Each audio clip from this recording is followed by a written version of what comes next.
Hello all welcome to IAC.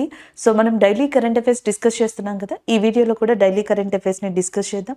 So దానితో పాటుగా exam point of వ్యూలో ఏదైనా మనకి యూజ్ ఉంటే సబ్జెక్ట్ రిలేటెడ్గా కానీ స్టాటిక్ జీకే రిలేటెడ్గా కానీ సో దాన్ని కూడా డిస్కస్ చేద్దాం. అయితే సో ఎవరైతే కరెంట్ అఫైర్స్ అనేవి ప్రిపేర్ అవుతున్నారో ఎగ్జామ్కి వాళ్ళకి ఒక చిన్న సజెషన్ ఏంటంటే సో మీరు కరెంట్ అఫైర్స్ని ఒకసారి చూసేసిన తర్వాత సో నెక్స్ట్ డే కరెంట్ అఫైర్స్కి అటెండ్ అవుతున్నప్పుడు ఒక 15 minutes దానికి ముందర ఒక 15 minutes మీరు రివైజ్ చేయండి. సో అలా రివైజ్ చేయడం వల్ల 1 week కనుక మీరు అలా రివైజ్ చేయగలిగితే సో ఒక 15 days కనుక అట్లా ఫాలో అవ్వగలిగితే ఆల్మోస్ట్ మీకు పాస్ట్లో ఏం జరిగింది కొంతవరకు కొన్ని ఇంపార్టెంట్ కరెంట్ అఫైర్స్ కావచ్చు టాపిక్స్ కావచ్చు తెలుస్తాయి. స్టాటిక్ జీకే మీద మీకు ఒక మంచి గ్రిప్ వస్తుంది. అండ్ నెక్స్ట్ కొన్ని ఏం జరగబోతాయి అనేది కూడా మనం గెస్ చేయొచ్చు అనమాట కొన్ని విషయాల్లో. సో కాబట్టి 1 week మీరు రోజు కరెంట్ అఫైర్స్ చూసే ముందర ఒక 15 minutes ముందర జస్ట్ రివైజ్ చేసుకోండి. రివైజ్ చేసుకున్నప్పుడు ఇది చూడడం వల్ల మీకంతట మీరే ఒక లింక్ చేసుకుని ఇంకా మీకంతట మీరే నోట్స్ ప్రిపేర్ చేసుకోవడానికి కూడా బాగుంటుంది. ఫస్ట్ కరెంట్ అఫైర్ డిస్కస్ చేద్దాం. సో నెక్స్ట్ కరెంట్ అఫైర్ ఒక రిపోర్ట్కి సంబంధించింది. International union for conservation of nature IUCN అని చెప్పేసి అంటామన్నమాట. సో ఇది దాని యొక్క అప్డేటెడ్ రెడ్ లిస్ట్కి సంబంధించిన ఒక రిపోర్ట్ని ఇవ్వడం జరిగిందనమాట.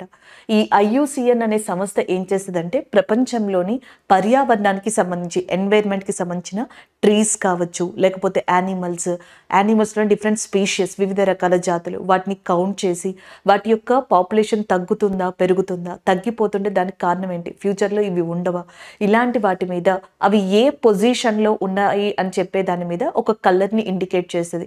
డేంజర్లో ఉంటే అంతరించిపోవడానికి దగ్గరలో ఉంటే ఎక్స్టింక్షన్కి దగ్గరలో ఉంటే రెడ్ లిస్ట్ అంటే రెడ్ కలర్ అని చెప్పేసి సేఫ్ జోన్లో ఉంటే ఒక కలర్ గ్రీన్ ఎల్లో రెడ్ ఇట్లా మనకి ఆ లిస్ట్ని ప్రిపేర్ చేస్తుంది. అయితే దాని యొక్క రెడ్ లిస్ట్లో రీసెంట్గా ఫ్రెష్ వాటర్కి సంబంధించిన ఫిషెస్కి ఫ్యూచర్లో థ్రెట్ ఉన్నట్టుగా ప్రకటించడం జరిగింది. మనకి మంచి నీటిలో చేపలు పెరగడం గమనిస్తాం కదా ఫ్రెష్ వాటర్స్లో లైక్ రివర్స్లో కావచ్చు మిగతా వాటిలో కావచ్చు అలాంటి వాటిల్లో ఫిష్ యొక్క పాపులేషన్ అండ్ అంతకంతకి తగ్గిపోతూ వస్తుందంట. దీనికి కారణం సీ లెవెల్ అనేది దానికి సంబంధించి ఒక ప్రాబ్లం అని చెప్తున్నారు.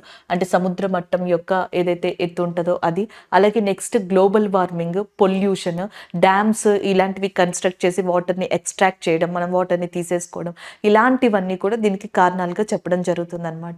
సో మొత్తానికి రిపోర్ట్లో ఇచ్చింది ఏంటి అనేది చూద్దాం. IUCN అబ్రివేషన్స్ కొన్ని ఎగ్జామ్స్లో అడుగుతారు. International union for conservation of nature అనేది IUCN యొక్క అబ్రివేషన్గా చెప్పచ్చు అనమాట. సో టోటల్గా వీళ్ళు 14,898 స్పీషియస్ మీద రిపోర్ట్ని ప్రిపేర్ చేశారు, డేటాని ప్రిపేర్ చేశారు. 14,898ని పరీక్షిస్తే అందులో 3,086 రిస్క్లో ఉన్నాయి, అంటే అంతరించిపోవడానికి ఎక్స్టింక్ట్ అవడానికి రెడీగా ఉన్నాయంట. అండ్ నెక్స్ట్ వన్ వీళ్ళు ఎక్కువగా మనకి ఇక్కడ ఈ డేటాను అంతటిని కలెక్ట్ చేసింది కూడా కెన్యాలోని లేక్ రోబర్ లేదా లేక్ తుర్కానా రోబర్ అనేది ఏదైతే ఉందో ఈ లేక్ మీద ఈ సరస్సులో ఉన్న వాటి మీద ఎక్కువగా మనకి ఈ డేటాని కలెక్ట్ చేయడం జరిగింది, R&D చేయడం జరిగింది. ఎందుకంటే ఫ్రెష్ వాటర్ మ్యాక్సిమం సరస్సులు అంటే లేక్స్ కావచ్చు రివర్స్ కావచ్చు వీటిలో ఎక్కువగా కనిపిస్తూ ఉంటాయి కాబట్టి సో అక్కడ మనకి ఎక్కువగా స్పెసిఫిక్గా చూసారు. అంతేకాకుండా పసిఫిక్ ఓషన్కి సంబంధించి సెంట్రల్ పసిఫిక్ ఓషన్ అని చెప్పేసి ఆ పార్ట్లో ఈస్టర్న్ పసిఫిక్ ఓషన్ అండ్ మనకి మధ్య పసిఫిక్ సముద్రము అలాగే నెక్స్ట్ మనకి తూర్పు పసిఫిక్ మహాసముద్రం దగ్గర ఏవైతే గ్రీన్ తాబేలు అనేది లభిస్తుందో అది కూడా అంతరించిపోయే దశకు వచ్చిందంట. సో ఈ IUCN రెడ్ లిస్ట్లో ఎస్పెషల్లీ వీళ్ళు గ్రీన్ టర్టిల్ గురించి, లేక్ రోబర్ కెన్యాకి సంబంధించిన దాని గురించి, ఈ స్పీషియస్ గురించి ఎక్కువగా మాట్లాడడం జరిగింది. ఈ IUCN యొక్క హెడ్ క్వార్టర్స్ స్విట్జర్లాండ్లోని గ్లాండ్ అనే ప్రాంతం ఏదైతే ఉందో అక్కడ లొకేట్ అయి ఉన్నట్టుగా చెప్తున్నారు. సో ఇది ఈ కరెంట్ అఫైర్కి సంబంధించిన అప్డేట్. IUCN రెడ్ లిస్ట్ అనేది ఎన్వైర్న్మెంట్ పరంగా చాలా ఇంపార్టెంట్, కొంచెం డిఫికల్ట్ కూడా. సో దీనికి సంబంధించి కొంతవరకు ఇక్కడ మనం నేర్చుకునే ప్రయత్నం చేద్దాం. IUCNకి సంబంధించిన ఇంకొంత ఇన్ఫర్మేషన్ని మనం ఇక్కడ రివైజ్ చేద్దాం. సో అలాగే ఇది చూడండి, IUCN రెడ్ లిస్ట్లో మనకి extinct in wild, critically endangered, threatened. So first మనకి ముప్పు ఉన్నాయి అని చెప్పేసి గమనిస్తారు, దాన్ని థ్రెటెండ్ లిస్ట్లో పెడతారు. అప్పటికి కూడా అవి ముప్పు కన్నా ఇంకా మనకి చాలా ఏమంటారు పరిస్థితి బాగాలేదు అనుకోండి దాన్ని ఎండేంజర్డ్, తర్వాత క్రిటికల్లీ ఎండేంజర్డ్. సో ఇంకా అంతరించిపోవడానికి దగ్గరలో ఉంటే ఎక్స్టింక్ట్ ఇన్ వైల్డ్, అంతరించిపోతే ఎక్స్టింక్ట్ ఇలా పెట్టడం జరుగుతుంది. సో మనకి ఎగ్జామ్స్లో మోస్ట్లీ క్రిటికల్లీ ఎండేంజర్డ్ అని ఉంది చూసారా, దీని నుంచి క్వశ్చన్స్ పడతాయి. ఇండియాలో క్రిటికల్లీ ఎండేంజర్డ్లో ఉన్న యానిమల్స్ కానీ స్పీషియస్ కానీ 2023 IUCN రెడ్ లిస్ట్ ప్రకారం అండమాన్ అండ్ నికోబార్లో ఉన్న ష్రూ అనే యానిమల్ యానిమల్. మహారాష్ట్రలోని కోండనా రాక్ ర్యాట్ అంటే ఎలుకలకి సంబంధించిన స్పీషియస్లోనే ఒకటనమాట ఇది, Kondana rock rat. Sumatra rhino and Java rhino ఏవైతే మనకి ఖడ్గమృగాలు అంటాం కదా, వాటికి సంబంధించిన డిఫరెంట్ థింగ్. మల్బార్ సీవియట్, పూనుగు పిల్లి అంటాం చూసారా, దానికి సంబంధించింది Malabar civet. Next Namdapha flying squirrel, ఉడతకి సంబంధించింది. సో ఇట్లా మనకి 5 ఇంపార్టెంట్. ఈ 5 మామల్స్ అండి, క్షీరదాలు అంటాం కదా, క్షీరదాల్లో ఎండేంజర్డ్ అండ్ క్రిటికల్లీ ఎండేంజర్డ్గా ఇండియాలో ఉన్న వాటిగా వీటిని చెప్పొచ్చు అనమాట. ఫిషెస్ విషయానికి వస్తే ఇందాక వీళ్ళు చెప్పారు చూసారా, మనకి IUCN రెడ్ లిస్ట్లో ప్రపంచంలో ముప్పులో ఉన్నాయి ఫ్రెష్ వాటర్లోనే. అలాగే ఇండియాలో కూడా మనకి పాండిచ్చెర్రీ అండ్ గ్యాంజెస్ షార్క్ అని చెప్పేసి ఉంటుంది అనమాట. గంగా షార్క్, పాండిచ్చెర్రీ షార్క్, ఈ రెండు క్రిటికల్లీ ఎండేంజర్లో ఉన్న ఫిషెస్. దాంతో పాటుగా సాఫిష్ అనే టైప్లో మనకి knife tooth, large tooth, combo tooth ఇట్లా ఉంటాయి అనమాట. ఇవన్నీ కూడా క్రిటికల్లీ ఎండేంజర్లో ఇండియాకి సంబంధించి ఉన్నాయి. సో వీటి మీద కూడా కొన్ని క్వశ్చన్స్ పడే ఛాన్సెస్ ఉన్నాయి. ఇది ఒకటి గుర్తుపెట్టుకోవచ్చు. This is all about that IUCN red list update అండి. నెక్స్ట్ వన్ చూద్దాం. నెక్స్ట్ కరెంట్ అఫైర్ ర్యాంకింగ్కి సంబంధించింది. ఇక్కడ మీరు చూడొచ్చు, top airline ranking according to that market capitalization in the world. ప్రపంచంలో మార్కెట్ యొక్క క్యాపిటలైజేషన్ ప్రకారం టాప్ 10 ఎయిర్లైన్స్ని అనౌన్స్ చేయడం జరిగిందనమాట. సో దాంట్లో ఇండియా యొక్క ఇండిగో ఎయిర్లైన్స్ ఏదైతే ఉందో అది మనకి 6th పొజిషన్లో ఉంది. దానికి సంబంధించిన కరెంట్ అఫైర్ ఇది. ఒకసారి ఇక్కడ చూద్దాం. టాప్ 1లోనేమో డెల్టా ఎయిర్లైన్స్ అని చెప్పేసి ఉంది. డెల్టా ఎయిర్లైన్స్ అనేది USAకి సంబంధించింది. రయాన్ ఎయిర్లైన్స్ అనేది 2nd పొజిషన్లో ఉంది. ఇది ఐరిష్కి లేదా ఐర్లాండ్కి సంబంధించింది. సౌత్ వెస్ట్ ఎయిర్లైన్స్ అగైన్ USAకి సంబంధించింది. ఎయిర్ చైనా 4th ప్లేస్లో ఉంది. Singapore airlines 5th place. IndiGo 6th ప్లేస్లో ఉంది. మన ఇండియాకి సంబంధించింది 6th ప్లేస్లో ఉంది. డెల్టా ఎయిర్లైన్స్ ఏమో టాప్లో ఉంది. అండ్ టాప్ ఎయిర్లైన్ ర్యాంకింగ్ అనమాట మార్కెట్ క్యాపిటలైజేషన్ ప్రకారం. And the next one, IndiGo అనేది 2006లో ఎస్టాబ్లిష్ అయింది. హెడ్ క్వార్టర్స్ వచ్చేటప్పటికి గుర్గావ్లో లొకేట్ అయి ఉందన్నమాట. రాహుల్ భాటియా అండ్ రాకేష్ గాంగ్వాల్ అనేవాళ్ళు దీని యొక్క ఫౌండర్స్గా ఉన్నారు. అంతేకాకుండా ఇండిగో గురించి మనం ఆల్రెడీ డిస్కస్ చేసాం. నోయిడాలో ఇంటర్నేషనల్ ఎయిర్పోర్ట్ అనేది, నోయిడా దగ్గరలో ఇంటర్నేషనల్ ఎయిర్పోర్ట్ అనేది రాబోతుంది అని. సో దాంట్లో ఫస్ట్ సర్వీస్ని అందించే ఎయిర్లైన్స్ కూడా ఇండిగో ఎయిర్లైన్స్ అని చెప్పేసి మనం గతంలో లాస్ట్ మంత్ డిస్కస్ చేసుకోవడం జరిగింది. సో అలాంటిది. అండ్ ప్యారిస్ ఎయిర్ షో ఏదైతే జరిగిందో అక్కడ కూడా ఇండిగో మనకి ఎయిర్ బస్కి సంబంధించిన అతిపెద్ద ఆర్డర్ని ఇవ్వడం ద్వారా సో ఒక రికార్డ్ని క్రియేట్ చేసిందని కూడా మనం ఇండిగో గురించి చెప్పుకోవడం జరిగింది. అలా మనకి ఓవరాల్గా ఈ 3 months 2 to 3 monthsలోనే 3 times మనకి ఇండిగో ఈ డిఫరెంట్ కరెంట్ అఫైర్స్తో న్యూస్లో కనిపించింది. This is all about this current affair. Next one చూద్దాం. సో నెక్స్ట్ వన్ అగైన్ మనకి ఒక అప్డేట్కి సంబంధించింది. మధ్యప్రదేశ్ యొక్క ప్రోటమ్ స్పీకర్గా రీసెంట్గా గోపాల్ భార్గవ్ గారు ఎంపిక కావడం జరిగింది. దానికి సంబంధించిన కరెంట్ అఫైర్గా దీన్ని చెప్పొచ్చు. మధ్యప్రదేశ్లో చాలా మనకి చేంజెస్ అనేవి జరిగే గవర్నమెంట్లో. సో ఒకటి, న్యూ చీఫ్ మినిస్టర్గా మోహన్ యాదవ్ గారు రావడం జరిగింది. అది ఒకటి. శివరాజ్ సింగ్ చౌహాన్ గారి యొక్క ప్లేస్లో మోహన్ యాదవ్ గారు వచ్చారు. వీటి గురించి మనం డిస్కస్ చేసుకున్నాం. నెక్స్ట్ వన్, ఇప్పుడు ప్రోటమ్ స్పీకర్. ప్రోటమ్ స్పీకర్ అంటే ఒక స్పెసిఫిక్ పీరియడ్ ఆఫ్ టైంకి ఇన్ని అపాయింట్ చేయడం జరుగుతుంది. లోక్సభలో అయితే ప్రెసిడెంట్ అపాయింట్ చేయడం జరుగుతుంది అండ్ స్టేట్స్లో అయితే గవర్నర్ అపాయింట్ చేస్తారు. సో ప్రోటమ్ స్పీకర్కి సంబంధించిన కొంతవరకు ఇన్ఫర్మేషన్ ఆర్టికల్ 180 clause 1లో మనకి పాలిటీలో కాన్స్టిట్యూషన్ ఆఫ్ ఇండియాలో మెన్షన్ చేయబడింది. అయితే ప్రోటమ్ స్పీకర్ని ఎలా అపాయింట్ చేయాలనే సిస్టమ్ రాజ్యాంగంలో కాన్స్టిట్యూషన్లో వాస్తవానికి ప్రస్తావించలేదు. అండ్ ఎవరైతే సీనియర్ మోస్ట్ మెంబర్ ఉంటారో ఆయన్ని జనరల్గా ప్రోటమ్ స్పీకర్గా అపాయింట్ చేస్తారు. సో జనరల్గా మనకి ఎప్పుడైనా ఎలక్షన్స్ జరిగిన తర్వాత, సో ఫస్ట్ మనకి అసెంబ్లీ స్టార్ట్ అయిన తర్వాత ఇమీడియట్గా స్పీకర్ని అపాయింట్ చేసుకోలేరు కాబట్టి సో ఆ టైంలో అండ్ మనకి న్యూ స్పీకర్ వచ్చే వరకు కూడా, న్యూ స్పీకర్ని అపాయింట్ చేసుకునే వరకు కూడా ఆ షార్ట్ పీరియడ్ ఆఫ్ టైంకి ఒక ప్రోటమ్ స్పీకర్ని అపాయింట్ చేయడం జరుగుతుంది. స్టేట్లో గవర్నర్ చేస్తారు. ఇలాగా మనకి మధ్యప్రదేశ్ యొక్క గవర్నర్ అయిన మంగూభాయ్ చాంగూభాయ్ పటేల్ గారు ప్రోటమ్ స్పీకర్గా గోపాల్ భార్గవ్ గారిని అపాయింట్ చేయడం జరిగింది. దానికి సంబంధించిన కరెంట్ అఫైర్.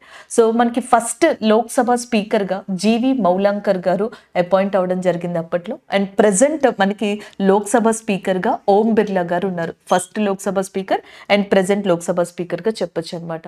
మధ్యప్రదేశ్కి సంబంధించిన complete start information 2 days back జరిగిన కరెంట్ అఫైర్స్లో మనం డిస్కస్ చేసాం. అది సరిపోతుందండి. ఈ అప్డేట్ని అక్కడ మీరు అప్డేట్ చేసుకుంటే సరిపోతుంది. సో ఈ కరెంట్ అఫైర్ వచ్చేటప్పటికి మనకి పాలిటీ పరంగా మంచిగా యూజ్ అవుతుంది. అలాగే నెక్స్ట్ స్టాటిక్ జీకే పరంగా ఈవెన్ మనకి కరెంట్ అఫైర్స్. సో మనకి 3 subjectsని లేదా 3 fieldsని ఇది కవర్ చేస్తుంది. రీసెంట్గా అలహాబాద్ హైకోర్టు ఒక ఇష్యూ మీద అని చెప్పేసి మనకి ఒక స్టేట్మెంట్ని ఇవ్వడం జరిగింది. అది మథురా ఉంది చూసారా, ఉత్తరప్రదేశ్లో శ్రీకృష్ణ జన్మభూమి అంటాం. ఎప్పటి నుంచో కూడా మనకి మథురా అనే ప్రాంతంలో సో ఈ లార్డ్ శ్రీకృష్ణకి అలాగే నెక్స్ట్ మనకి ఒక గ్రూప్ ఆఫ్ పీపుల్కి మధ్య ల్యాండ్ విషయంలో ఇష్యూస్ జరుగుతూ ఉన్నాయి. దానికి సంబంధించి కొంతమంది అలహాబాద్ హైకోర్టులో పిటిషన్ వేస్తే సో ఒక ధర్మాసనాన్ని, ఒక బెంచ్ని ఏర్పరచడం జరిగింది. ఆ బెంచ్లో ఒకే ఒక్క పర్సన్ని అపాయింట్ చేశారు. సో ఆ పర్సన్ ఇచ్చిన ఇన్ఫర్మేషన్ మేరకు అలహాబాద్ హైకోర్టు రీసెంట్గా ఒక ఆర్డర్ని పాస్ చేయడం జరిగింది. దానికి సంబంధించిన కరెంట్ అఫైర్ ఇది. Allahabad high court has ordered to survey Shri Krishna Janmabhoomi Shahi Idgah complex అని చెప్పేసి ఉందన్నమాట. 1968 1968 ఆ ప్రాంతంలో మథురా అనే ప్రాంతం, మథురా గుర్తుపెట్టుకోండి, which is located in that Uttar Pradesh ఏరియాగా చెప్పడం జరుగుతుంది. ఇక్కడ 13.37 acres ల్యాండ్లో 2.27 acres ల్యాండ్ షాహీ ఈద్గా కాంప్లెక్స్కి ఇవ్వడం జరిగింది. దానికి సంబంధించి ఎప్పటి నుంచో ఇష్యూస్ జరుగుతున్నాయి. అయితే రీసెంట్గా గత కొన్ని సంవత్సరాల నుంచి ఈ ఇష్యూస్ మీద అలహాబాద్ హైకోర్టులో కేసెస్ లేదా పిటిషన్స్ ఫైల్ అయినాయి. దాని మీద ఒక బెంచ్ని ఏర్పాటు చేయడం జరిగింది. ఆ బెంచ్లో ఒకే ఒక్క మెంబర్ ఉన్నారనమాట. ఆయన పేరే జస్టిస్ మయాంక్ కుమార్ జైన్గా చెప్పడం జరుగుతుంది. ఆయన నేతృత్వంలో ఏం చేశారంటే అక్కడ ల్యాండ్ని సర్వే చేయడం, ఇవన్నీ కూడా పనులు చేపట్టడం జరిగింది. ఈ అప్డేట్ వల్ల మనకి ఇది కరెంట్ అఫైర్లో ఉంది. So this is all about this current affair. ఇది ఒక అప్డేట్ అండి, అప్డేట్కి సంబంధించిందే. కాకపోతే ఏంటంటే మనకి ఈ ఇష్యూకి సంబంధించిన పాయింట్స్ ఏవైతే ఉంటాయో అవి స్టాటిక్ జీకేలో ఉంటాయి. అవి మనకి ఎగ్జామ్కి బాగా యూజ్ అవుతాయి. ఒకసారి అవి ఏంటి అనేది చూద్దాం. ఉత్తరప్రదేశ్ యొక్క చీఫ్ మినిస్టర్ మీకు ఆల్రెడీ తెలుసు, యోగి ఆదిత్యనాథ్. ఉత్తరప్రదేశ్ యొక్క గవర్నర్గా ఆనంద్ బీన్ పటేల్ ఉన్నారు. సో ఈ రెండు important, chief minister as well as a governor. So next వచ్చేటప్పటికి నేషనల్ పార్క్ ఉత్తరప్రదేశ్లో దుదువా నేషనల్ పార్క్ అనేది ఉంది, జాతీయ పార్క్ అనమాట. అండ్ 2011 సెన్సస్ ప్రకారం 2011 జనాభా లెక్కల ప్రకారం భారతదేశంలో అత్యధికమైన జనాభా కలిగిన రాష్ట్రం, the most populated state in India is nothing but ఉత్తరప్రదేశ్గా చెప్పచ్చు. అందుకే దీనికి లోక్సభ సీట్స్ కూడా చాలా ఎక్కువ. సో అన్ని స్టేట్స్ కన్నా లోక్సభలో హైయెస్ట్ సీట్స్ని కలిగి ఉన్న స్టేట్ ఉత్తరప్రదేశ్గా చెప్పచ్చు. 80 సీట్స్ని కలిగి ఉందన్నమాట. And the next one, modern rail coach factory అనేది కూడా ఉత్తరప్రదేశ్లో ఉంది. ఆ మోడ్రన్ రైల్ కోచ్ ఫ్యాక్టరీ పేరు రాయ్ బరేలీ. రైల్వే ఎగ్జామ్ వాళ్ళకి ఇది బాగా యూజ్ అవుతుంది. రాయ్ బరేలీలో మోడ్రన్ రైల్ కోచ్ ఫ్యాక్టరీ అనేది లొకేట్ అయి ఉందన్నమాట. అండ్ రీసెంట్ కాలంలో ఉత్తరప్రదేశ్లోని మొఘల్ సారాయి రైల్వే జంక్షన్ అనే దాన్ని దీన దయాల్ రైల్వే జంక్షన్ కింద పేరు మార్చేశారనమాట. అది ఇంకొక అప్డేట్. అలాగే షాంఘై కోఆపరేషన్ ఆర్గనైజేషన్ తన ఫస్ట్ కల్చరల్ సిటీగా వారణాసి లేదా కాశీని ఎంచుకోవడం జరిగింది. ఉత్తరప్రదేశ్ యొక్క క్యాపిటల్, ఉత్తరప్రదేశ్లో ఇంపార్టెంట్ సిటీగా లక్నో అనే దాన్ని చెప్పడం జరుగుతుంది. దీని మీద ఎస్ఎస్సిలో చాలా క్వశ్చన్స్ ఉన్నాయి. లక్నో అనేది ఏ రివర్ దగ్గర ఉంది, ఏ నది ఒడ్డున ఉంది అని చెప్పేసి అడుగుతారు. Which is located on Gomti river. And Ganga నదికి ఉపనదిగా, ట్రిబ్యూటరీగా చెప్తాం. On the bank of Gomti river Lucknow is సిచ్యువేటెడ్గా గుర్తుపెట్టుకోవాలి. ఫిరోజాబాద్ అనేది ఉత్తరప్రదేశ్లో పాపులర్ ఏరియా. గ్లాస్ ఇండస్ట్రీకి, గాజు పరిశ్రమకి, బ్యాంగిల్స్కి చాలా ఫేమస్గా చెప్పడం జరుగుతుంది. సో ఇది ఉత్తరప్రదేశ్కి సంబంధించిన స్టాటిక్ జీకే. అలాంటి ఉత్తరప్రదేశ్లోని మథురా అనే సిటీ ఏదైతే ఉందో, మథురా అనేది ఏ నది ఒడ్డున ఉంది అని కూడా అడుగుతారు. Which is located on the bank of Yamuna river. Yamuna is also tributary of Ganga. So Mathura అనే సిటీ ఏదైతే ఉందో ఆ సిటీలో ఉన్న మనకి శ్రీకృష్ణ జన్మభూమి ప్రాంతం అండ్ షాహీ ఈద్గా ప్లేస్కి సంబంధించి ఇష్యూస్ జరుగుతున్న సందర్భంగా అలహాబాద్ హైకోర్టులో whatever the cases and whatever the petitions are file, so ఆ పిటిషన్స్కి సంబంధించి ఒకే ఒక్క జడ్జ్ గల బెంచ్ ఏదైతే ఉందో అండ్ మనకి మయాంక్ శర్మ జైన్ గారి యొక్క నేతృత్వంలో ల్యాండ్ సర్వేకి సంబంధించి అలహాబాద్ హైకోర్టు కొన్ని ఆర్డర్స్ని ఇష్యూ చేయడం జరిగింది. అదే ఇక్కడ కరెంట్ అఫైర్. మిమ్మల్ని ఈజీగా అడగాలి అనుకుంటే కనుక ఈ రీసెంట్ కరెంట్ అఫైర్ హెడ్లైన్ ఇచ్చేసి ఇది ఏ ప్రదేశంలో ఉంది అని అడుగుతారు. మథురా, వారణాసి, అలహాబాద్ ఇట్లా అడగడం జరుగుతుంది. సో మీరు డైరెక్ట్గా మథురా అని చెప్పేసి పెట్టేయచ్చు. ఈ గ్రూప్స్ వాళ్ళకి లేదా ఇంటెలిజెన్స్ బ్యూరో వాళ్ళకి టోటల్గా ల్యాండ్ వచ్చేటప్పటికి 13.37 acres కదా. సో దీని మీదే కదా ఇష్యూ జరుగుతుంది. సో వాళ్ళకి ఏం చేస్తారంటే 12.37 13.37 14.37 అక్కడ మిమ్మల్ని ట్విస్ట్ చేయడం జరుగుతుంది. సాధారణంగా ఇది ఎవరు అంత గుర్తుపెట్టుకోవడానికి ట్రై చేయరు. సో మనకి దానికి మీదకి వెళ్ళదన్నమాట. ఇలాంటి వాటి మీద ఒక్కొక్కసారి ఫోకస్ చేయడం జరుగుతుంది. ఇక మిగిలిన రైల్వేస్ వాళ్ళకంటారా ఈ స్టాటిక్ జీకే అనేది ఒక వరం అని చెప్పొచ్చు. వీటిలోంచి కామన్గా క్వశ్చన్స్ పడతాయి. బ్యాంకింగ్ వాళ్ళకైతే normal governor, national park and as well as a place update తెలుసుకుంటే సరిపోతుంది.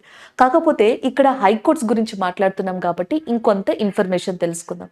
ఈ ఇండియన్ హైకోర్ట్స్ ఉంది చూసారా, ఇది మనకి ఇండియాలో ఎస్టాబ్లిష్ చేసింది 1861 చట్టం ప్రకారం. High courts in India are established under the act of Indian high court act 1861. అలా ముందుగా మనకి కల్కత్తా, బాంబే, మద్రాస్లో హైకోర్ట్స్ని ఏర్పరిచారు. దాని తర్వాత నెమ్మదిగా మిగిలిన వాటిల్లో హైకోర్ట్స్ని ఏర్పరచడం జరిగింది. టోటల్గా మనకి ఇప్పుడు అన్ని స్టేట్స్ అండ్ యూనియన్ టెరిటరీస్లో కలిపి 25 హైకోర్ట్స్ అనేవి ఉన్నాయి. 25th హైకోర్టుగా ఆంధ్రప్రదేశ్ హైకోర్టు అనేది ఎస్టాబ్లిష్ అయింది 2019 జాన్ 1 లేదా జాన్ మంత్ 2019లో 25th హైకోర్టుగా ఆంధ్రప్రదేశ్ అనేది ఎస్టాబ్లిష్ అయిందని చెప్పొచ్చు అనమాట. సో హైకోర్టులో పర్సన్స్ని హైకోర్టు అనేది ప్రతి స్టేట్కి ఉండాలి అండ్ ఈ స్టేట్ అనేది హైకోర్టుని ఏర్పరచుకోవచ్చు అనే మాట వచ్చేలాగానే మీనింగ్ వచ్చేలాగా కాన్స్టిట్యూషన్లోని ఆర్టికల్ 214లో చెప్పడం జరిగిందనమాట. సో కొన్ని స్టేట్స్కి వచ్చేటప్పటికి ఒక 2-3 స్టేట్స్కి ఒకే హైకోర్టు ఉంటుంది, లేదా 2 స్టేట్స్కి ఒకే హైకోర్టు ఉంటుంది. అలా కామన్ హైకోర్టు ఏర్పరిచే పవర్ పార్లమెంట్కి ఆర్టికల్ 231 ద్వారా ఉంటుంది అనమాట. సో ఇలాంటివి జడ్జెస్ ఉంటారు చూసారా హైకోర్టులో, వాళ్ళని ట్రాన్స్ఫర్ చేసేందుకు సంబంధించిన ప్రొవిజన్ ఆర్టికల్ 222లో ఉంటుంది. ఇది ట్రాన్స్ఫర్కి సంబంధించింది, ఇది పార్లమెంట్ పవర్కి సంబంధించింది, ఇది హైకోర్ట్ ఎస్టాబ్లిష్మెంట్కి సంబంధించిన ఆర్టికల్స్. వీటిని ఎస్ఎస్సి, సిజిఎల్, సిహెచ్ఎస్ఎల్లో కామన్గా ఫ్రీక్వెంట్గా అడిగిన క్వశ్చన్స్లో ఉన్న ఆర్టికల్స్ అనమాట. అంతేకాకుండా హైకోర్ట్స్కి సంబంధించి జడ్జెస్ని కానీ చీఫ్ జస్టిస్ ఆఫ్ హైకోర్ట్ని కానీ అపాయింట్ చేసేది ఎవరంటే ప్రెసిడెంట్ ఆఫ్ ఇండియానే. ప్రెసిడెంట్ ఆఫ్ ఇండియానే అపాయింట్ చేయడం జరుగుతుంది. ఆ పర్టికులర్ స్టేట్ యొక్క గవర్నర్ ఉంటారు కదా, గవర్నర్ని and next chief justice of ఇండియాని, అలాగే హైకోర్టు యొక్క చీఫ్ జస్టిస్ని, వీళ్ళందరినీ సంప్రదించిన తర్వాత ప్రెసిడెంట్ ఆ పర్టికులర్ స్టేట్లో జడ్జెస్ని అపాయింట్ చేయడం జరుగుతుంది. చీఫ్ జస్టిస్ని కూడా ఆయనే అపాయింట్ చేయడం జరుగుతుంది. సో ఒకవేళ గనక ఎవరినైనా జడ్జ్ మిస్బిహేవియర్ చేసిన ఇన్ ద గ్రౌండ్స్ ఆఫ్ వైలేషన్కి సంబంధించి, సో అలాంటి టైంలో పార్లమెంట్ యొక్క రికమెండేషన్స్ మేరకు ప్రెసిడెంటే వాళ్ళని రిమూవ్ చేయడం జరుగుతుంది. ప్రమాణ స్వీకారం మాత్రం గవర్నర్ అధ్యక్షం జరుగుతుంది ప్రతి స్టేట్లో కూడా. On the in front of governor and oath అనేది జడ్జెస్కి, చీఫ్ జస్టిస్ ఆఫ్ హైకోర్ట్కి జరుగుతుంది అని చెప్పేసి గుర్తుపెట్టుకోవాలి. దిస్ ఈజ్ ఆల్ అబౌట్ హైకోర్ట్స్కి సంబంధించిన polity information, static GK and as well as next వచ్చేటప్పటికి దానికి సంబంధించింది. అండ్ ఉత్తరప్రదేశ్ రీసెంట్గా మనకి చాలా సందర్భాల్లో కరెంట్ అఫైర్స్లో ఉంది. ఒకసారి రివైజ్ చేసామనుకోండి 2023లో కొన్ని కరెంట్ అఫైర్స్ ఇక్కడ కవర్ అవుతాయి. అవి ఏంటనేది చూద్దాం. సో ఉత్తరప్రదేశ్ డిఫరెంట్ టైమ్స్లో 2023లో డిఫరెంట్ టైమ్స్లో కరెంట్ అఫైర్స్లో ఉంది. ఒకసారి చూడండి. Hot cooked meal scheme. So మనకి అంగన్వాడీస్ ఉంటాయి కదా, సో అలా ఉత్తరప్రదేశ్లోని అంగన్వాడీస్లో 3 to 6 years మధ్యలో ఉన్న పిల్లలకి మనకి హాట్ కుక్డ్ మీల్ని అందించేలాగా లేదా వేడిగా ఫుడ్ని ప్రొవైడ్ చేసేలాగా, న్యూట్రిషన్ ఫుడ్ని ప్రొవైడ్ చేసేలాగా సో ఈ హాట్ కుక్డ్ మీల్ స్కీమ్ అనే దాన్ని ఉత్తరప్రదేశ్ గవర్నమెంట్ స్టార్ట్ చేసింది. సో అది ఒకటి మనం ఇక్కడ ఇంపార్టెంట్గా చెప్పుకోవచ్చు. సో దాని తర్వాత చూస్తే నెక్స్ట్ వచ్చేటప్పటికి బ్రజ్రాజ్ ఉత్సవ్ ఇన్ మథుర. సో మనకి ఉత్తరప్రదేశ్లోని మథురాలో ఇప్పుడు అలహాబాద్ హైకోర్టుకి సంబంధించి కూడా అదే కదా మనం చెప్పుకున్నాం. సో బ్రజ్రాజ్ ఉత్సవ్ ఇన్ మథుర అన్నమాట. మనకి ఈ సంవత్సరం 525th బర్త్ యానివర్సరీ ఆఫ్ మీరాబాయిగా చెప్పడం జరుగుతుంది. సో మీరాబాయి గారి యొక్క 525th యానివర్సరీని సో మనకి ఎట్లా బ్రజ్రాజ్ ఉత్సవ్ కింద మథురాలో సెలబ్రేట్ చేయడం జరిగింది. అది ఒకటి important current affair. Safe city project అనేది ఉత్తరప్రదేశ్ స్టార్ట్ చేసింది. ఉత్తరప్రదేశ్లో సో మనకి ఈ క్రైమ్ యాక్టివిటీస్ని తగ్గించడానికి 17 మున్సిపాలిటీస్లో ఎంట్రీ అండ్ ఎగ్జిట్లో మనకి సర్విలెన్స్ కెమెరాస్ని అరేంజ్ చేయడం, సెక్యూరిటీని పెంచడం, ఇవన్నీ కూడా దాంట్లో భాగంగా చేపట్టింది. డిజిటల్ కుంభ మ్యూజియం. మనకి కుంభమేళా అనేది జరుగుతుంది కదా, వారణాసిలో కావచ్చు, ఉజ్జయినిలో, హరిద్వార్ దగ్గర, నెక్స్ట్ వచ్చేటప్పటికి మనకి నాసిక్ దగ్గర, ఇలాంటి ప్రాంతాల్లో ఏదైతే మనకి ఈ కుంభమేళా అనేది జరుగుతుందో దాని యొక్క ఇంపార్టెన్స్ చెప్పడానికి దాదాపుగా 60 crores ప్రాజెక్టుతో కుంభమేళా అనే కుంభ మ్యూజియం అనే దాన్ని, అది కూడా డిజిటల్ కుంభ మ్యూజియం అనే దాన్ని మనకి ఉత్తరప్రదేశ్లో నిర్మిస్తున్నారు. దానికి సంబంధించి అనమాట. అండ్ ఉత్తరప్రదేశ్ ప్రభుత్వం 5G టెక్నాలజీ ట్రైనింగ్ ప్రోగ్రామ్ అనే దాన్ని స్టార్ట్ చేసింది. ఉత్తరప్రదేశ్లోని యూత్ ఎవరైతే ఉంటారో వాళ్ళకి స్కిల్ అండ్ డెవలప్మెంట్ ప్రోగ్రాంలో భాగంగా దీన్ని యాడ్ చేయడం జరిగింది. ఇండియాలో ఫస్ట్ పాట్ ట్యాక్సీ అనే దాన్ని మనకి నోయిడా ఇంటర్నేషనల్ ఎయిర్పోర్ట్కి దగ్గరలో స్టార్ట్ చేయబోతున్నారు, లేదా నోయిడా ప్రాంతం దగ్గర స్టార్ట్ చేయబోతున్నారు. సో ఈ పాట్ ట్యాక్సీ ఏంటంటే ఎన్వైర్మెంటల్ ఫ్రెండ్లీ, ఎలక్ట్రిక్ సపోర్ట్తో నడుస్తుందంట ఇది. అండ్ నెక్స్ట్ వచ్చేటప్పటికి సెపరేట్ ట్రాక్స్ మీద వెళ్తుంది అండ్ ఫిక్స్డ్ ప్యాసింజర్స్కి సంబంధించిన అకామిడేషన్ అనేది దీంట్లో ఉంటుంది. ఇవన్నీ ఇవన్నీ కూడా దాని స్పెషాలిటీ అంటున్నారు. ఇండియాలో ఫస్ట్ టైం మనకి ఉత్తరప్రదేశ్ దగ్గర ఉన్న నోయిడాలో రాబోతుంది. Smart city school health programme అనే దాన్ని మనకి ఈ ఉత్తరప్రదేశ్ ప్రభుత్వం 3 స్కూల్స్లో ఇనిషియేటివ్ ప్రోగ్రామ్గా స్టార్ట్ చేసింది, లేదా పైలట్ ప్రాజెక్ట్గా స్టార్ట్ చేసింది. ఇప్పుడు ఏం చేస్తారంటే ఈ 3 స్కూల్స్లో ఉన్న ఎవరైతే మనకి గవర్నమెంట్ స్కూల్స్లో స్టూడెంట్స్ ఉంటారో వాళ్ళ ఫిజికల్ అండ్ మెంటల్ హెల్త్ ఏదైతే ఉంటుందో ఆ డేటాని తీసుకుని దాన్ని ఒక డిజిటల్ కార్డు రూపంలో ప్రొవైడ్ చేస్తారు వాళ్ళకి. అంతేకాకుండా 25,000 హెల్త్ ఇన్సూరెన్స్ని కూడా ప్రకటించడం జరిగింది. సో ఈ 3 స్కూల్స్ అయిపోయిన తర్వాత 1765 దాకా దాదాపుగా అన్ని గవర్నమెంట్ స్కూల్స్ ఏవైతే ఉన్నాయో వీటన్నిటికీ కూడా ఇదే రకంగా వర్తించేలాగా ఈ smart city school health programme అనే దాన్ని డిజైన్ చేశారు. సో మనకి ఇందులో బాగా యూజ్ అయ్యేది ఏంటంటే డిజిటల్ కుంభ మ్యూజియం అనేది ఇండియాలో ఎక్కడ ఇనాగ్రేట్ చేయబోతున్నారని అడగచ్చు. బ్రజ్రాజ్ ఉత్సవ్ అనేది ఎక్కడ మనకి సెలబ్రేట్ చేశారని చెప్పేసి అడగచ్చు. ఇండియాలో ఫస్ట్ పాడ్ టాక్సీ అనేది ఎక్కడ స్టార్ట్ అవుతుంది. సో వేర్ అనే దానికి కరెంట్ అఫైర్స్లో 1 లైనర్ కరెంట్ అఫైర్స్ వస్తాయి, అందులో ఈ ప్లేసెస్ని అడిగే ఛాన్సెస్ ఉన్నాయి. 4 ఆప్షన్స్లో ఏది కరెక్ట్, అన్నీ కరెక్టా, అన్నీ రాంగా అనే విషయంలో మనకి సేఫ్ సిటీ ప్రాజెక్ట్ కానీ, హాట్ కుక్డ్ మీల్ స్కీమ్ కానీ, నెక్స్ట్ వచ్చేటప్పటికి 5G టెక్నాలజీ ట్రైనింగ్ ప్రోగ్రామ్ కానీ అడిగే ఛాన్సెస్ ఉంటాయి. This is all about this current affair. Next one చూద్దాం. నెక్స్ట్ ఒక MOUకి సంబంధించింది ఇక్కడ ఒకసారి చూద్దాం. టాటా స్టీల్ ఏం చేసింది అంటే రీసెంట్గా లండన్కి సంబంధించిన ఒక ఇంపీరియల్ కాలేజ్ అనే సంస్థతో మనకి అగ్రిమెంట్ కుదుర్చుకుంది సస్టైనబుల్ బిల్డింగ్ ప్రాజెక్ట్కి సంబంధించి అనమాట. సో దీంట్లో టోటల్గా 4 years ఈ అగ్రిమెంట్ మనకి 10 million pounds అంటే దాదాపుగా 100 కోట్ల వర్త్తో ఈ ప్రాజెక్ట్ని ఇంపీరియల్ కాలేజ్ ఆఫ్ లండన్తో టాటా స్టీల్ ఇన్నోవేషన్ రీసెంట్గా మనకి ఈ MOUని లేదా ఒప్పందాన్ని కుదుర్చుకోవడం జరిగింది. సో జనరల్గా ఒప్పందం కుదుర్చుకున్నప్పుడు MOUs ఏమన్నా జరిగితే ఎవరికి మధ్య జరిగినాయి అనేది ఒకటి అడుగుతారు. సో వర్త్ ఆఫ్ MOUకి సంబంధించిన ఇంపార్టెన్స్ అడుగుతారు. టైం పీరియడ్ ఉంటే స్పెసిఫికేషన్గా దానికి సంబంధించి అడుగుతారు. ఈ టాటా స్టీల్ హెడ్ క్వార్టర్స్ అనేది ముంబైలో లొకేట్ అయి ఉంది.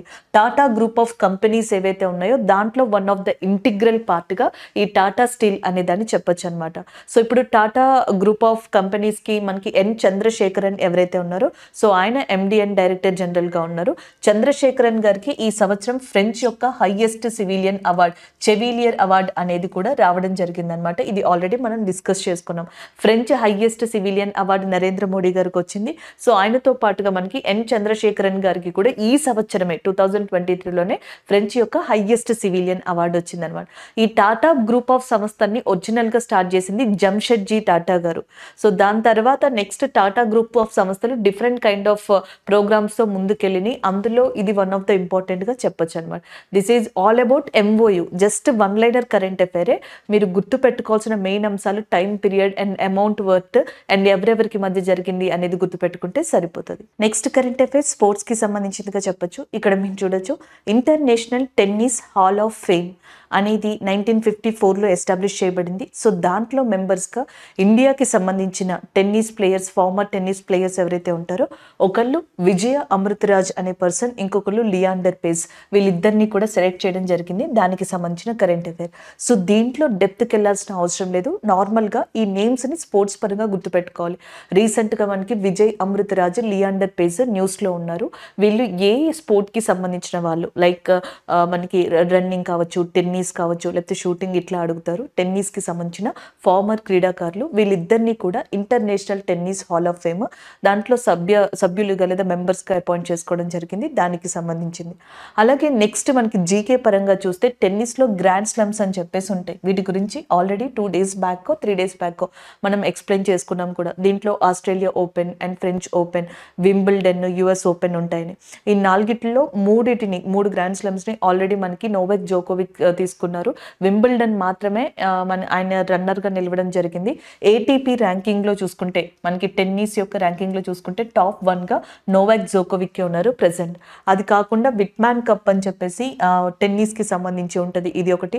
డేవిస్ కప్ టెన్నిస్కి సంబంధించింది. నెక్స్ట్ బిలీజియన్ కప్, ఇది కూడా టెన్నిస్కి సంబంధించింది. అండ్ ట్రావెన్కోర్ కప్ అనేది జయలక్ష్మి కప్. ఇవన్నీ కూడా మనకి ఏమంటారు, ఈ టోర్నమెంట్స్ కావచ్చు, ఈ స్పోర్ట్స్ కావచ్చు, ఇవన్నీ కూడా దేనికి రిలేటెడ్ అంటే టెన్నిస్కి రిలేటెడ్గా గుర్తుపెట్టుకుంటే సరిపోతుంది. This is all about this update అండి. నెక్స్ట్ వన్ చూద్దాం. నెక్స్ట్ వన్ 1 లైనర్ కరెంట్ అఫైర్గా మీరు గుర్తుపెట్టుకోవచ్చు. యాక్ డొమెస్టికేషన్ ఇన్ బాంగా. టిబెట్లోని బాంగాలో యాక్ పెంపకానికి సంబంధించి ఏన్షియంట్ ట్రేసెస్ని అంటే పూర్వపు యుగం యొక్క అంటే పూర్వపు కాలం యొక్క ట్రేసెస్ని కనుగొన్నట్టుగా చెప్పడం జరిగింది. ఇది వన్ లైనర్ కరెంట్ అఫైర్ అని ఎందుకు అన్నామంటే వాషింగ్టన్ యూనివర్సిటీ రీసెర్చర్స్ ఎవరైతే ఉన్నారో పరిశోధకులు వాళ్ళు టిబెట్ ప్రాంతంలోని బాంగా అనే ఏరియా, ఇది యార్లుంగ్ సాంగ్పో ఉండే region. Yarlung Tsangpo is nothing but Brahmaputra రివర్గా చెప్పడం జరుగుతుంది. బ్రహ్మపుత్ర రివర్ని సాంగ్పోగా పిలుస్తారు టిబెట్లో అనమాట. సో ఈ బ్రహ్మపుత్ర రివర్ ప్రవహించే చోట భాంగా అనే రీజియన్లో 2500 సంవత్సరాల క్రితం నాటి యాక్ యొక్క ట్రేసెస్ని కనుగొన్నారంట, అవశేషాలని. సో అప్పటి నుంచే డొమెస్టికేషన్ అనేది ఉంది అని చెప్పేసి దానికి సంబంధించిన ఒక కల్చరల్ లింక్ని కనుగొనడం కోసం ఈ రీసెర్చర్స్ అక్కడ పరిశోధన చేస్తున్నారు. సో మనకి జస్ట్ అక్కడ ఏం జరుగుతుంది అనేది తెలుసుకోవాలి అప్డేట్, కాబట్టి ఇక్కడ మనకి చెప్పడం జరిగింది. అరుణాచల్ ప్రదేశ్ లాంటి ఏరియాస్లో మనం దీన్ని విరివిగా ఎక్కువగా చూడొచ్చు అనమాట. సిక్కిం, అరుణాచల్ ప్రదేశ్ ఏరియా ఇలాంటి వాటిలో ఎక్కువగా ఈ యానిమల్ స్పీషీస్ అనేది మనకి కనిపిస్తుంది. బ్రహ్మపుత్ర రివర్ ఇండియాలోనే లార్జెస్ట్ అతిపెద్ద నదిగా చెప్పడం జరుగుతుంది. కేవలం ఇది 2 స్టేట్స్లోనే, ఒకటి అరుణాచల్ ప్రదేశ్ అండ్ రెండోది వచ్చేటప్పటికి అస్సాంలో ప్రవహించుకుంటూ బంగ్లాదేశ్లోకి ఎంటర్ అయ్యి అండ్ దెన్ దాని తర్వాత బే ఆఫ్ బెంగాల్లోకి వెళ్తుంది. సో అది బ్రహ్మపుత్ర రివర్కి సంబంధించిన ఇంపార్టెంట్ ఇన్ఫర్మేషన్. అలాంటి బ్రహ్మపుత్ర రివర్ దగ్గరలో బాంగా అనే ఏరియాలో వాషింగ్టన్ యూనివర్సిటీ రీసెర్చర్స్ చేసిన రీసెర్చ్ దాంట్లో ఆ రిపోర్ట్లో తెలిసిన విషయం ఏంటంటే 2500 ఇయర్స్కి బ్యాకే టిబెట్లోని ఈ రీజియన్లో ఎక్కువగా ఈ యాక్ డొమెస్టికేషన్ అనేది జరిగిందంట. సో నెక్స్ట్ కరెంట్ అఫైర్స్ వచ్చేటప్పటికి banking related, economy related, one liner, just మనకి డేటా గుర్తుపెట్టుకోవడం కోసం న్యూమరికల్గా అనేది చెప్పొచ్చు అనమాట. సో ఇక్కడ చూడండి, ఇక్కడ డిఫరెంట్ కరెంట్ అఫైర్స్ ఉన్నాయి, అన్నీ ఒక చోటే చెప్తున్నాం మనం. According to that finance ministry a total of 10 public sector banks have transferred non-performing asset NPA non-performing asset of over 11,617 crores to that National Asset Reconstruction Company Limited between Jan and November this year. ఇది ఒక current affair అండి. So మనకి update ఏంటి అంటే, so జనరల్గా మనకి loans తీసుకున్నప్పుడు చాలా వరకు బ్యాంక్స్ వాటిని తిరిగి తీసుకోలేకపోవడం, తిరిగి రికవర్ చేసుకోలేకపోవడం ఇట్లాంటివి జరుగుతూ ఉంటాయి. సో దాని తర్వాత బ్యాడ్ బ్యాంకింగ్ అనే ఒక ప్రాసెస్ వచ్చింది, లోన్స్ రికవరీ ప్రాసెస్లు ఇలా రావడం జరిగింది. దాని తర్వాత ఏవైతే మనకి లోన్స్ తీసుకున్న అకౌంట్స్ కానీ పర్టికులర్ ఉంటాయో అవన్నీ నాన్ పర్ఫార్మింగ్ అసెట్స్లోకి వచ్చిన తర్వాత బ్యాంక్ కూడా రికవర్ చేయడానికి ట్రై చేసిన తర్వాత సో ఏవైతే మనకి కొంచెం డిఫికల్ట్గా ఉంటాయో ఈ నాన్ పర్ఫార్మింగ్ అసెట్స్కి సంబంధించినవన్నీ కూడా ఈ నేషనల్ అసెట్ రీకన్స్ట్రక్షన్ కంపెనీకి ఇవ్వబడతాయి. సో వాళ్ళు డిఫరెంట్ మెథడ్స్లో ఈ లోన్స్ని రికవర్ చేస్తారు. అలా 10 పబ్లిక్ సెక్టార్ బ్యాంక్స్ 11,617 crores ఇది అడుగుతారు, ఈ పాయింట్ అడుగుతారు. జాన్ టు నవంబర్ మంత్లో ఈ ఇయర్ ఏవైతే ఉన్నాయో సో వాటికి ట్రాన్స్ఫర్ చేయడం జరిగింది.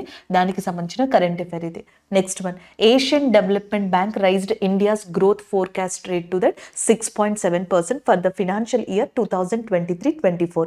ఆర్థిక సంవత్సరం 2023-24కి గాను ఏషియన్ డెవలప్మెంట్ బ్యాంక్ ఇండియా యొక్క గ్రోత్ రేట్ని 6.7% చెప్పిందనమాట. ఇది వరకు 6.63%, ఎర్లియర్గానేమో 6.3% చెప్పింది, ఇప్పుడు 6.7%కి రావడం జరిగింది. ఇలాంటి క్వశ్చన్స్ అడిగే ఛాన్సెస్ ఉంటాయి. నెక్స్ట్ మనకి ఏషియన్ డెవలప్మెంట్ బ్యాంక్ ఉంది కదా, $200 million ఎస్పెషల్లీ మనకి ఈ డెహ్రాడూన్ యొక్క ప్రాజెక్ట్ కోసం అని చెప్పేసి రీసెంట్గా శాంక్షన్ చేయడం జరిగింది. అది ఒక అప్డేట్గా చూడొచ్చు. అలాగే Asian development bank Swachh Bharat urban 2.0కి కూడా లోన్ని శాంక్షన్ చేయడం జరిగింది. ఇండియాస్ హోల్సేల్ ఇన్ఫ్లేషన్ అనేది ఇది వరకు 0.52% ఉండేది, ఇప్పుడు దాన్ని 0.2% చేశారు. ఇది ఒక అప్డేట్. నెక్స్ట్ వన్, ఎస్బీఐ జర్మన్కి సంబంధించిన ఒక బ్యాంక్, దాని పేరు KfW. So German development bank అయిన KfWతో ఎస్బీఐ 70 million euros సంబంధించి లైన్ ఆఫ్ క్రెడిట్ అగ్రిమెంట్ అనే దాన్ని చేసుకోవడం జరిగింది. ఎస్బీఐ యొక్క బ్రాండ్ అంబాసిడర్గా MS ధోని ఉన్నారు. సో ఇవి ఓవరాల్గా మనకి కొన్ని అప్డేట్స్ ఈ రోజుకి సంబంధించి బ్యాంకింగ్ రిలేటెడ్గా లేకపోతే ఎకానమీ వన్ లైనర్ రిలేటెడ్గా చెప్పొచ్చు అనమాట. సో మనం ఈరోజు కరెంట్ అఫైర్స్ ఏవైతే డిస్కస్ చేసుకున్నామో వాటి రివ్యూ చేద్దాం. IUCN రెడ్ లిస్ట్ గురించి డిస్కస్ చేసాం. దీంట్లో ఫ్రెష్ వాటర్కి సంబంధించిన ఫిషెస్ ఏవైతే ఉంటాయో సో వాటికి సంబంధించి ఇంపార్టెంట్ ఇన్ఫర్మేషన్ని డిస్కస్ చేయడం జరిగింది. ఇండియాకి సంబంధించిన IUCN రెడ్ లిస్ట్లో ఉన్న ఎండేంజర్డ్ స్పీషియస్ ఏవైతే ఉంటాయో వాటి గురించి కూడా డిస్కస్ చేసాం. నెక్స్ట్ వన్, ఇండిగో ఎయిర్లైన్స్ ఉంది చూసారా, ఇది మనకి వరల్డ్లో మార్కెట్ క్యాపిటలైజేషన్ దృష్ట్యా 6th పొజిషన్కి వచ్చిందని, యుఎస్ఏకి సంబంధించిన ఎయిర్లైన్స్ ఫస్ట్ ర్యాంక్లో ఉంది అని, నెక్స్ట్ సెకండ్ దాంట్లో ఐర్లాండ్కి సంబంధించిన ఎయిర్లైన్స్ ఉన్నాయని డిస్కస్ చేసాం. గోపాల్ భార్గవ్ గారు ప్రోటమ్ స్పీకర్గా మధ్యప్రదేశ్లో ఎంపిక కావడం రావడం జరిగింది. దానికి సంబంధించిన ఇంపార్టెంట్ డీటెయిల్స్ని డిస్కస్ చేసాం. అలహాబాద్ హైకోర్టుకి సంబంధించి ఏదైతే మనకి శ్రీకృష్ణ జన్మభూమి ఇష్యూ ఏదైతే ఉందో దానికి సంబంధించిన డీటెయిల్స్ని డిస్కస్ చేయడం జరిగింది. టాటా స్టీల్ ఇన్నోవేషన్ ఏం చేసిందంటే లండన్లో ఉన్న ఇంపీరియల్ కాలేజ్తో ఒక అగ్రిమెంట్ని కుదుర్చుకోవడం జరిగింది. అది one liner current affair. And next వచ్చేటప్పటికి మనకి ఇంటర్నేషనల్ టెన్నిస్ హాల్ ఆఫ్ ఫేమ్కి ఇండియాకి సంబంధించిన మనకి ఇద్దరు ఇంపార్టెంట్ టెన్నిస్ ఫార్మర్ ప్లేయర్స్ ఎంపిక కావడం జరిగింది. యాక్ ఏదైతే ఉందో టిబెటన్ రీజన్లో బాంగాలో 2500 ఇయర్స్ క్రితం మనకి డొమెస్టికేషన్ జరిగినట్టుగా వాషింగ్టన్ రీసెర్చ్ యూనివర్సిటీకి సంబంధించిన కొంతమంది శాస్త్రవేత్తలు చెప్పడం జరిగింది. నెక్స్ట్ వన్ లైనర్ లేదా ఎకానమీ బ్యాంకింగ్ రిలేటెడ్ కరెంట్ అఫైర్స్కి వస్తే ఏషియన్ డెవలప్మెంట్ బ్యాంక్కి సంబంధించి ఏదైతే ఇండియా యొక్క ప్రొజెక్షన్ గ్రోత్ రేట్ ఉందో దాని గురించి మనం మాట్లాడుకున్నాం. ఎర్లియర్గా 6.3% ఉండేది, ఇప్పుడు 6.7%కి పెంచింది అని. అలాగే నాన్ పర్ఫార్మింగ్ అసెట్స్కి సంబంధించి 10 PSB పబ్లిక్ సెక్టర్ బ్యాంక్స్ దాదాపుగా 11,000 crores పైగా తమ యొక్క ఏవైతే NPAs ఉన్నాయో వాటిని నేషనల్ రీకన్స్ట్రక్షన్ కంపెనీ లిమిటెడ్కి ఇవ్వడం జరిగింది దానికి సంబంధించి. అండ్ నెక్స్ట్ వచ్చేటప్పటికి మనకి SBI ఏదైతే ఉందో SBI గురించి మాట్లాడుకున్నాం. హోల్సేల్ ఇన్ఫ్లేషన్ ఇది వరకు మనకి 0.52% ఉంటే దాన్ని 0.2% చేశారని. అలాగే SBI రీసెంట్గా మనకి జర్మన్కి సంబంధించిన KfW బ్యాంక్ తోటి ఒక ఒప్పందాన్ని లైన్ ఆఫ్ క్రెడిట్కి సంబంధించిన ఒప్పందాన్ని కుదుర్చుకుందని. ఇలా మనం వన్ లైనర్ కరెంట్ అఫైర్స్ని దానికి సంబంధించినవి డిస్కస్ చేసుకున్నాం. ఓవరాల్గా banking related, sports related, international and national and పర్సన్కి సంబంధించిన కొన్ని ఇంపార్టెంట్ కరెంట్ అఫైర్స్ని మనం డిస్కస్ చేయడం జరిగింది. Thank you.